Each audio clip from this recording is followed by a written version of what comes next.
Obrigado por clicar nesse link. Eu sou Pedro Rosa, médico psiquiatra. Este canal serve para trazer para você informações em primeira mão a respeito das mudanças que estão acontecendo no paradigma dos transtornos mentais.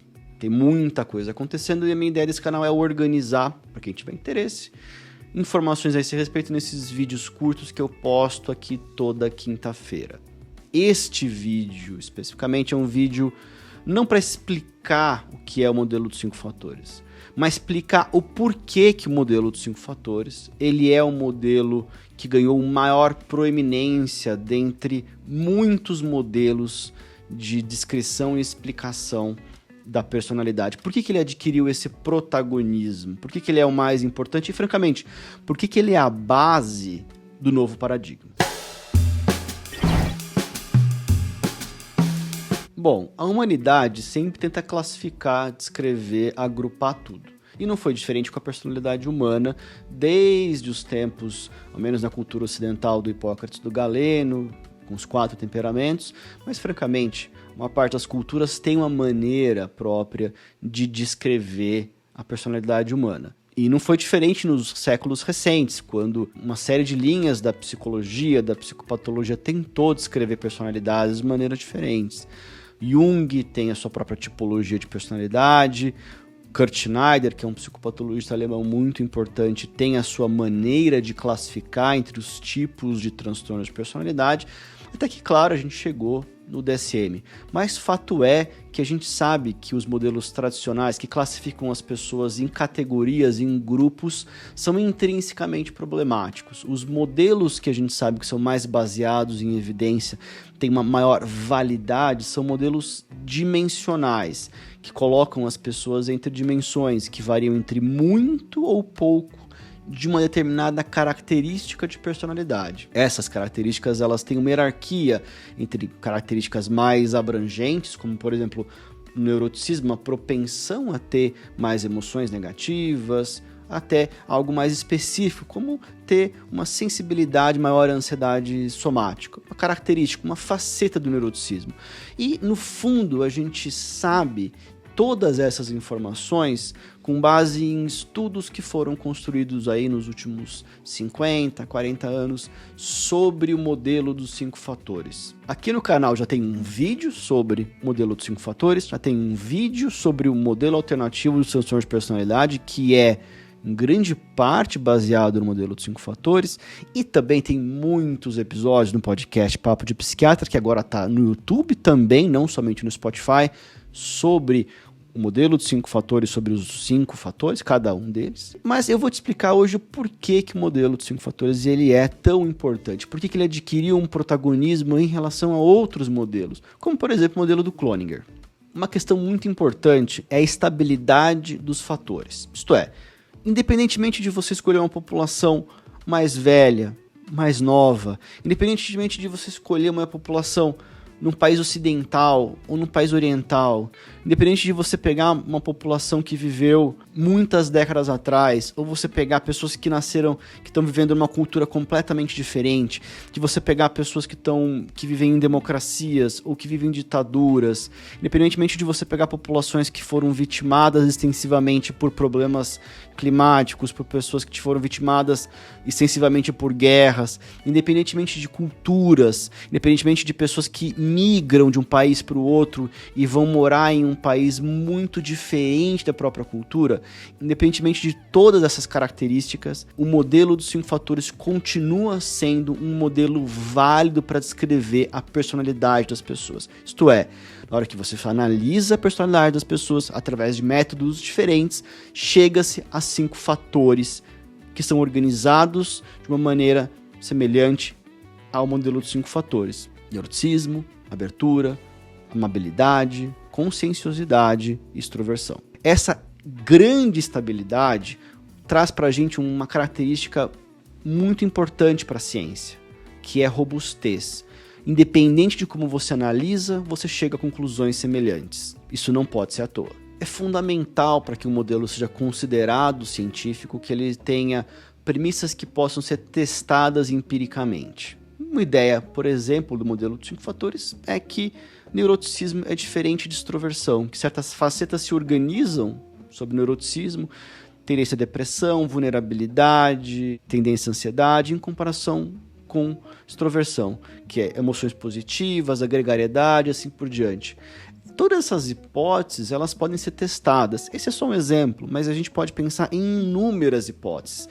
E fato é que essas hipóteses foram testadas e a quantidade de pesquisa que oferece substrato para isso é muito importante. O modelo de 5 fatores é um modelo que se mete à ciência e ele mostrou-se válido sob esses parâmetros científicos. A gente precisa de um paradigma de personalidade, a gente precisa de um paradigma de classificação do ser humano que tenha base científica. E o modelo de 5 fatores tem. Agora, o modelo de personalidade ele pode ter uma relação, uma estabilidade entre as culturas, ele pode ser científico, mas ele não necessariamente tem a ver com a psicopatologia, ele não necessariamente tem a ver com os transtornos mentais, ele sequer necessariamente tem a ver com transtornos de personalidade. Ele pode ser um modelo que explica a personalidade normal, que descreve a personalidade normal, mas que não tem nada a ver com transtorno de personalidade. E esse modelo ele não seria importante para a classificação psiquiátrica, mas nada disso tem a ver com o modelo de 5 fatores. O modelo de 5 fatores tem uma relação muito íntima, muito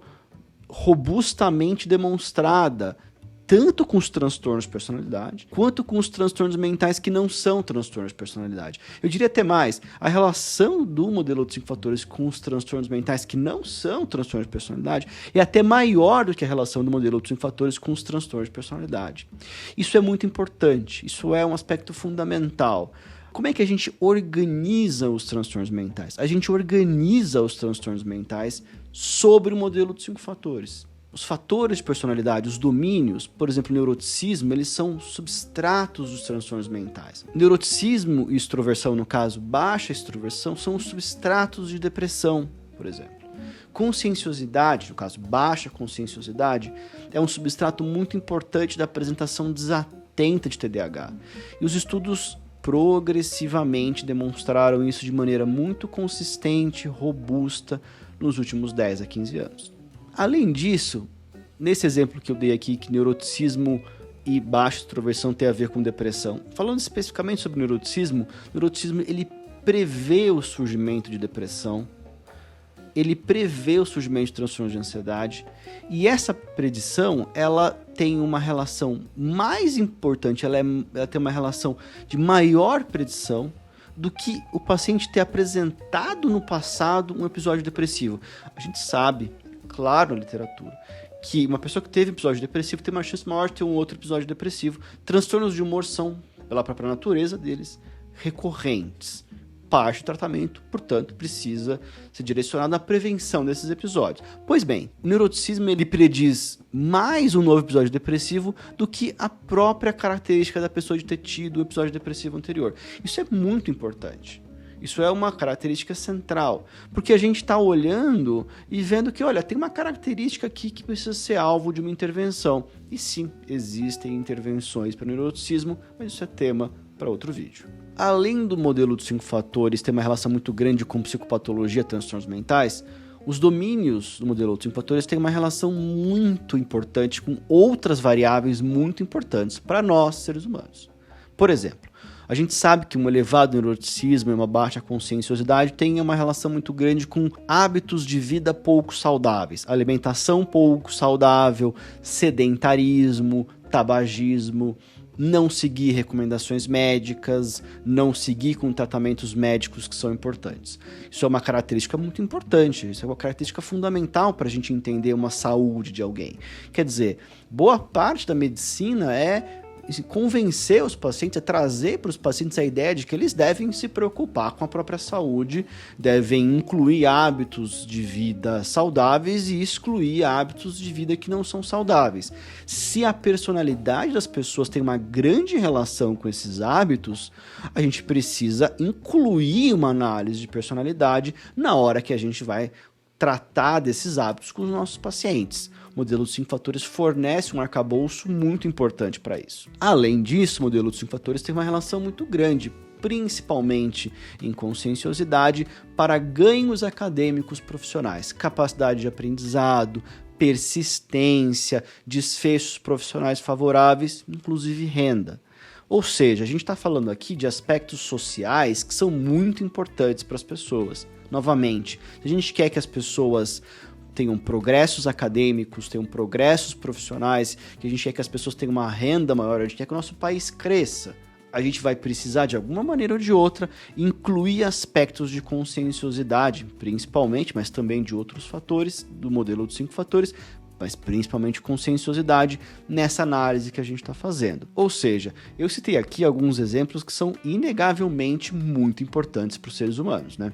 Mas aí alguém pode pensar, bom, você está falando aí que o modelo dos 5 fatores está aí, um monte de estudo, faz décadas, por que aconteceu que até agora isso não virou, não deu certo, não apareceu para todo mundo? Bom, primeiro que para quem estuda personalidade, certamente esse é o modelo mais validado há muito tempo. Mas tem uma questão aqui que foi muito importante. O modelo dos 5 fatores ele foi inicialmente trazido como algo descritivo, algo que descreve, algo que permite que a gente use adjetivos para fazer uma descrição, tal qual a gente descreve uma pintura, a gente descreve uma paisagem. Mas não havia ali, até certo ponto, uma capacidade explicativa, isto é, um entendimento dos mecanismos. Eu descrevi várias associações.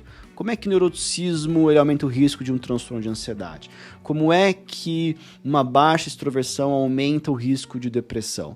Como é que um paciente que tem uma abertura mal adaptativa pode ter uma apresentação com sintomas psicóticos, uma apresentação clínica com sintomas psicóticos? Pois bem, esse mecanismo é fundamental, a gente precisa desse mecanismo para desenhar tratamentos eficazes. E é isso que foi desenvolvido mais recentemente, foi compreendido com mais profundidade mais recentemente, permitindo que a gente compreenda como que cada um dos fatores, cada uma das facetas tem a ver com a apresentação clínica, seja a personalidade mal adaptativa, sejam transtornos mentais que não são transtornos de personalidade, sejam variáveis relevantes para os seres humanos. São tudo que aquilo que eu descrevi nos itens anteriores, agora a gente compreende melhor. Agora a gente tem conhecimento a respeito desses mecanismos e a gente consegue organizar intervenções que possam ajudar as pessoas. A gente também sabe que o modelo dos 5 fatores tem uma proximidade com a compreensão do funcionamento do sistema nervoso central como um órgão, ou seja, o conhecimento que a gente tem das neurociências, ele pode ser acomodado dentro do modelo dos 5 fatores, existe um alinhamento possível. Vou dar um exemplo. Neuroticismo pode ser entendido como uma carga maior de emoções negativas e de estratégias mal adaptativas que as pessoas usam para regular essas emoções. Do ponto de vista do sistema nervoso central, por exemplo, o neuroticismo tem uma relação grande com o surgimento dessas emoções, as estratégias de regulação dessas emoções e, fundamentalmente, como que o sistema nervoso central age diante de estresse. Como é que a resposta de estresse que o sistema nervoso central produz, regula, tem a ver com o nosso adoecimento. Ciência de estresse é uma ciência que tem uma relação global com o adoecimento físico, com adoecimento de doenças como síndrome metabólica, hipertensão e assim por diante, e com adoecimento através de transtornos mentais. Depressão, transtornos de ansiedade, mas adoecimento e transtornos mentais em geral. É muito importante, tem um valor científico muito relevante que a gente consiga acoplar um nível de análise de personalidade, de maneira como as pessoas lidam com as próprias emoções, com um substrato neurocientífico que foi amplamente estudado, que é muito importante, que é, aqui nesse caso, como citei, as reações de estresse que o sistema nervoso central produz. Isso adiciona novamente mais uma camada de robustez que oferece um suporte para o valor do modelo dos 5 fatores. Estresse tem uma relação muito grande com o adoecimento físico, com o surgimento de doenças como hipertensão, síndrome metabólica, mas também com o surgimento de transtornos mentais, seja transtornos de personalidade, sejam transtornos que não são transtornos de personalidade. Isso é óbvio como a gente pensa para uma depressão, mas a bem da verdade, assim como o neuroticismo, estresse tem a ver com um comprometimento global de saúde mental. Bom, mas os psicofármacos foram estudados com base no diagnóstico categorial? Claro, foram, porque era necessário que tivesse um diagnóstico ali com uma confiabilidade, isso permitiu grandes avanços da psiquiatria, mas existem evidências, admito que ainda razoavelmente incipientes, de que ao menos os antidepressivos eles agem sobre características de temperamento, como o próprio neuroticismo e a própria extroversão. A gente tem, por exemplo, que medicamentos inibidores seletivos da recaptação de serotonina, como a sertralina, a fluoxetina, agem reduzindo o neuroticismo.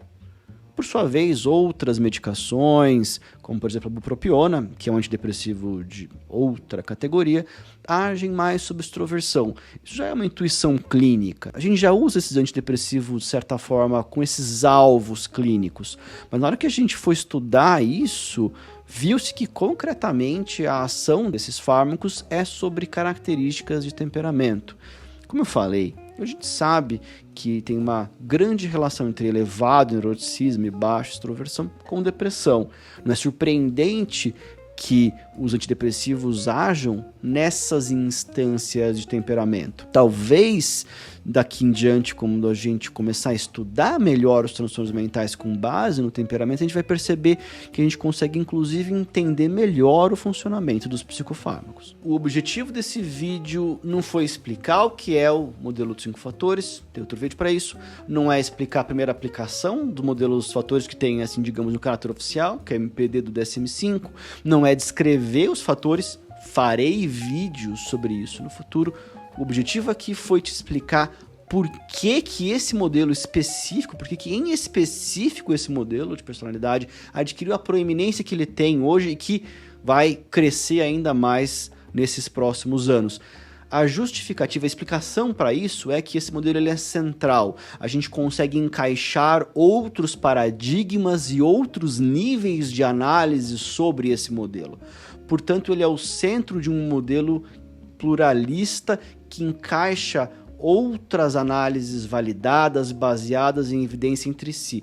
Ele é um hub central para os outros paradigmas se encaixarem, formando uma integração efetiva e real para que a gente tenha, por fim, uma nosologia psiquiátrica válida que possa nos ajudar a entender melhor os nossos pacientes e assim ajudá-los cada vez mais. Obrigado pela audiência, se inscreva aqui no canal, assine esse sininho aí, toda quinta-feira tem um novo episódio, não deixe de ouvir Muito Além da Psiquiatria, um podcast de áudios curtos e também um podcast Papo de Psiquiatra que está no Spotify e aqui no YouTube. Até a próxima.